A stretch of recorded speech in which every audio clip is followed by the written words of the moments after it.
देश एवं प्रदेश के नागरिक बंधुओं एवं हमारे लोक सेवकों और विशेष रूप से हमारे अध्यापक शिक्षक साथियों को नवरात्र के द्वितीय दिवस पर हार्दिक शुभकामनाएं, बधाई।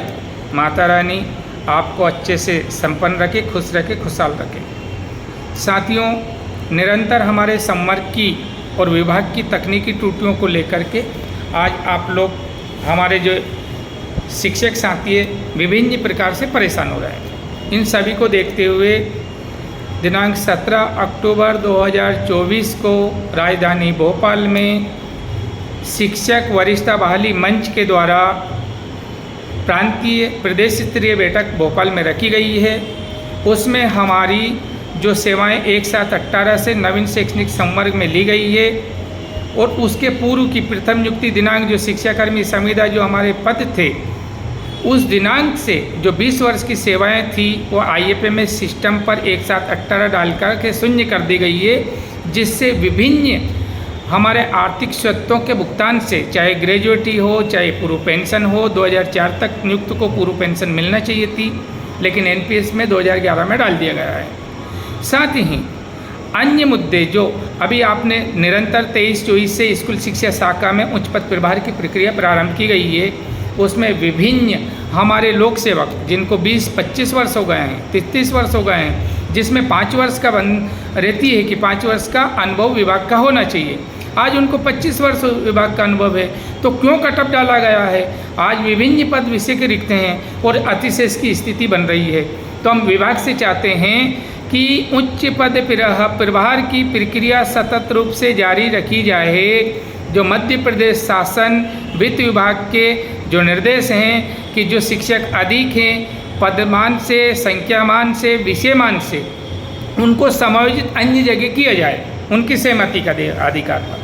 किंतु उस प्रक्रियाओं में स्थानांतरण नीति 2022 की कंडिका 3.2 को प्रयोग में लेते हुए एक प्रकार से वहाँ पर प्रशासनिक स्थानांतरण किए जा रहे हैं, जबकि ऐसा नहीं है। स्थानांतरण नीति 2022 3.2 कंडिका इसलिए हैं कि प्रदेश के 3 लाख शिक्षक हैं, 10% स्थानांतरण किए जाना है। ऐसी स्थिति में कौन बुजुर्ग है, कौन परेशान है, किसको अधिकतम 20 साल 1 साल में हो गए हैं। इसी स्थिति में वरिष्ठता का महत्व देते हुए उनको प्रथम दृष्टि से उन लोगों को स्थानांतरित किया जाता है कि इनको पहले लाभ देना है। यदि अभी समझ नहीं आया तो दूसरा विषय ये है कि CCL जो चाइल्ड केयर लीव, मातृत्व अवकाश, उसमें अगर एक संस्था में 1 से अधिक महिलाएं हैं और वो चाइल्ड केयर लीव चाहती हैं, ऐसी स्थिति में ये देखा जाता है कि हम लोगों को प्राथमिकता के स्तर पर किसको पहले CCL देना है।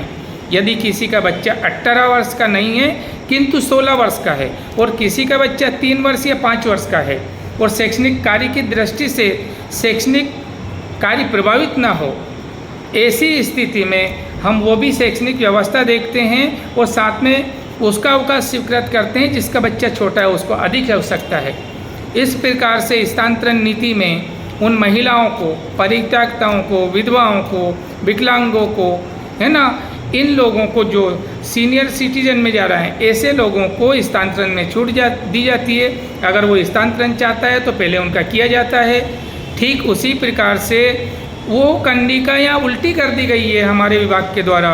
अरे जब पहले से फर्स्ट में स्कूल शिक्षा विभाग ने अपनी नस्ती पे मध्य प्रदेश शासन से प्रशासकीय स्वीकृति लिए, समस्त विभागों से, संबंधितों से, वित्त विभाग से, और पद स्वीकृति लेते हुए पद की पूर्ति की गई है। उसके बाद ये देखा नहीं गया है कि वहाँ उस विषय का शिक्षक है तो क्यों वहाँ पर पदस्थ कर दिए गए हैं। आज विभिन्न शिक्षक परेशान हैं। माध्यमिक शालाओं में पोस्टिंग क्यों नहीं दी जा रही विज्ञान शिक्षकों को, और नहीं दी जा रही है तो उनके पास योग्यता है, वो 5 वर्ष का अनुभव रखता है। 5 वर्ष के अनुभव के बाद में उच्च पद प्रभार की प्रक्रिया सतत रूप से जारी रखना चाहिए, ताकि हमारे मध्य प्रदेश सरकार पर जो किन्हीं शालाओं में शिक्षक अधिक है, कहीं बच्चे के मान से कम हैं, कहीं विषय के मान से कम हैं, जो योग्यता रखते हैं आज हमारे शिक्षक जिनका D.Ed, B.Ed और सारी क्वालिटी उनके पास, चाहे बॉटनी हो, जोलॉजी, केमिस्ट्री, फिजिक्स है, ये विभिन्न विषय हैं, तो उन लोगों को पदोन्नति के स्थान पर उच्च पद प्रभार की प्रक्रिया शासन ने स्कूल शिक्षा शाखा ने चलाई है। तो ऐसी स्थिति में हमारे अतिशेष की स्थिति समायोजित होगी। जो शिक्षक आज परेशान हो रहे हैं मानसिक रूप से, वो आंतरिक रूप से स्ट्रांग होंगे, खुश होंगे, उनको उच्च पद प्रभार मिलेगा, अतिशेष की प्रक्रिया भी संपन्न होगी। साथ ही उच्च पद प्रभार के कारण अतिशेष शिक्षकों की स्थिति खत्म होगी। और जब प्राथमिक शिक्षक माध्यमिक और माध्यमिक उच्च माध्यमिक, हमारे प्रधानाध्यापक प्राथमिक माध्यमिक बनेंगे और माध्यमिक हाई स्कूल बनेंगे, हाई स्कूल के हायर सेकेंडरी बनेंगे और हायर सेकेंडरी का हमारे सहायक संचालक हमारे उप संचालक, संयुक्त संचालक, अपर संचालक, इस तरह से जाएंगे। तो निश्चित रूप से हमारी सरकार की जो वित्तीय स्थिति है उसमें निश्चित ही हमारा विभाग सहयोग कर पाएगा और न्यूनतम पदों पर न्यूनतम पद नाम जैसे प्राथमिक शिक्षक, उन पदों पर हम भर्ती कर पाएंगे हमारा विभाग। आज डर की ठोकरें हमारे शिक्षक, महिला शिक्षक, परेशान बुजुर्ग जो 25 वर्ष की सेवा दी है और आज उसको अतिशेष किया जा रहा है। जिस समय पर वहाँ रिक्त पद था और आज बताया जा रहा है कि आप अतिशेष हो गए हैं। तो जो नवीन हैं, जो बाद में आया हैं, स्थानांतरण नीति 3.2 की कंडिका उधर प्राथमिकता से स्थानांतरण नीति के लिए, ना कि अतिशेष के लिए। अतिशेष में जो बाद में आया है, पदस्थ हुआ है, उसके कारण निर्मित स्थिति हुई है। उसको नियमानुसार अतिशेष वह व्यक्ति है जो उस संस्था में उस पद के विरुद्ध में डबल से एक और आ गया है, उसको दुरुस्त किया जाए। जो अंतिम व्यक्ति है उसको अतिशेष किया जाए। वो युवा है, 70 किलोमीटर जा सकता है, लेकिन आज जो 56 वर्ष की आयु की जो महिला है, जिसकी जिम्मेदारियां हैं, जिसका परिवार है, जो बुजुर्ग होने की स्थिति में आज उसको परेशान किया जा रहा है अतिशेष के नाम पर। मैं मध्य प्रदेश शासन के माननीय मुख्यमंत्री जी, माननीय हमारे शिक्षा मंत्री जी, हमारे PS महोदय, आयुक्त महोदय, आदिम जाति स्कूल शिक्षा विभाग से अनुरोध करना चाहता हूं कि अपने नियमों को एक बार पुनः उनका अध्ययन किया जाए, पोर्टल को दुरुस्त किया जाए और साथ ही हमारे शिक्षकों से यह अपील करता हूं कि शिक्षा की गुणवत्ता के लिए कार्य किया जाए, सरकार की मंशाओं को पूरा किया जाए, हमारे दायित्वों को निभाया जाए, किंतु हमारे कर्तव्यों के साथ अपने अधिकारों के लिए भी दिनांक 17 अक्टूबर 2024 को मध्य प्रदेश की राजधानी भोपाल में उपस्थित होइए। हम माननीय मुख्यमंत्री जी, माननीय शिक्षा मंत्री जी, हमारे माननीय विभाग के प्रमुख सचिव महोदय, आयुक्त महोदय, उनसे निश्चित ही आपकी उपस्थिति में विचार करते हुए, समस्याओं को जानते हुए, समस्या हमें कुछ नहीं जानना है, सब याद हैं, आपकी पीड़ा देख लिए, इसलिए हम आज ये वक्तव्य जारी कर रहे हैं और अपील कर रहे हैं कि हम निश्चित रूप से अभी तक संवैधानिक रूपों से, चाहे संघर्ष हो, जद्दोजहद हो या वार्तालाप के माध्यम से, हमारी सरकारों ने हमारे लिए निरंतर अच्छे कार्य किए हैं, अच्छी स्थिति में ला के छोड़ा है, किंतु थोड़ी बहुत तकनीकी त्रुटि है।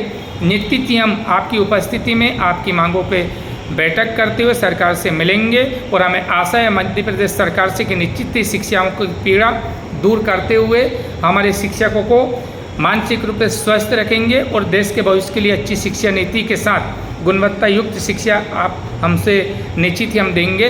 तो भोपाल में आइए और अपनी मांगों के लिए खड़े होइए, अन्यथा अकेले में ठोकरे खाते फरो, व्यक्तिगत रूप से परेशान होते रहेंगे।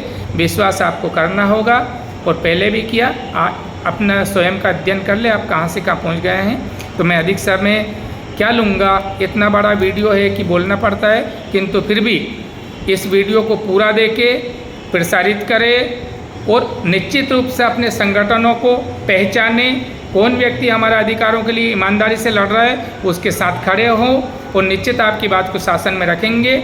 और निश्चित मुझे विश्वास है कि सारी समस्या कोई इतनी बड़ी समस्याएं नहीं है। आज हमें शिक्षाकर्मी से लेकर शिक्षक बनाया है, तो ये अतिशेष उच्च पद नाम की सारी पोर्टल की सब दुरुस्तीकरण होगा। मुझे सरकार पे विश्वास है और आप पे भी विश्वास है। पुनः आगाह करता हूँ कि आप आइए और राजधानी में 17 तारीख को बैठिए हमारे साथ। निश्चित आपको माननीय मुख्यमंत्री, शिक्षा मंत्री जी से, आयुक्त महोदय से, PS महोदय से मिलाएंगे और हमारी समस्याओं को बताते हुए निराकरण करवाएंगे। पुनः सभी को धन्यवाद। जय हिंद, जय भारत। Thank you.